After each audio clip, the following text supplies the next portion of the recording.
Bonjour à tous et merci d'être avec nous. À la une de l'actualité économique, un plan pour fabriquer davantage de médicaments en France. C'est ce qu'a présenté Emmanuel Macron lors d'un déplacement dans un laboratoire pharmaceutique en Ardèche.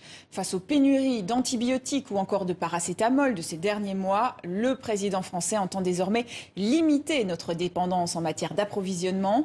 Il s'est engagé à relocaliser la production de 50 médicaments. On l'écoute.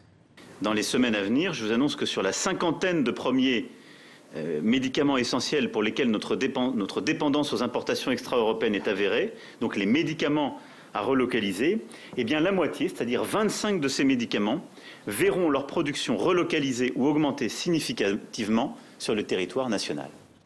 Dans le reste de l'actualité, interdiction de consommer ou d'acheter à partir de ce mardi en France un dérivé du cannabis très en vogue, le HHC, l'hexahydrocannabinol. Il était vendu sous forme de petits bonbons, de fleurs à fumer ou encore de produits pour cigarettes électroniques. Mais l'Agence nationale de sécurité du médicament l'a classé dans la liste des stupéfiants car il présente un risque de dépendance équivalent à celui du cannabis, comme nous l'explique ce médecin. Il y a des effets très puissants, en tout cas certains témoignages le montrent. Vomissements, nausées, tachycardie, c'est l'inverse d'une substance récréative agréable comme on peut imaginer par exemple avec le CBD ou même avec le THC. Ce dérivé, le HHC, était réputé plus fort que le CBD, le cannabidiol, un autre composant du cannabis qui a lui été légalisé en décembre dernier.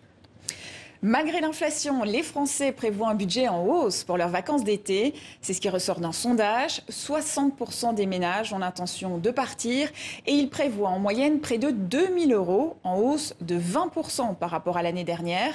Malgré des dépenses plus conséquentes, une large majorité de Français estiment qu'elle devra se restreindre cet été. C'est une avancée vers davantage de protection pour les travailleurs des plateformes numériques. Après plus d'1 an de négociations tendues, les 27 pays de l'Union européenne ont adopté une première position commune. Ce projet de directive vise à requalifier de nombreux chauffeurs Uber et autres coursiers Deliveroo en employés à part entière. Environ 500 plateformes numériques en Europe employaient quelques 28 millions de personnes en 2022. Le texte a suscité beaucoup de divergences. L'Espagne et l'Allemagne s'y sont opposées, alors que la Belgique et les Pays-Bas voulaient qu'il soit plus protecteur. De son côté, la France défend le statut d'indépendant. D'autres négociations vont commencer dès juillet. Et en cas d'accord définitif cette année, les États membres devront ensuite transposer cette directive avant fin 2025.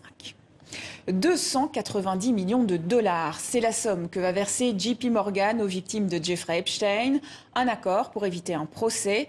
La banque américaine est accusée d'avoir facilité les abus sexuels de l'homme d'affaires en finançant pendant des années ses activités. L'établissement aurait fermé les yeux alors que de nombreux signaux auraient dû l'alerter. Le mania de la finance utilisait notamment ses comptes pour verser d'importantes indemnités à ses victimes. Et c'est la fin de ce journal de l'économie. Merci à vous pour votre fidélité et à demain.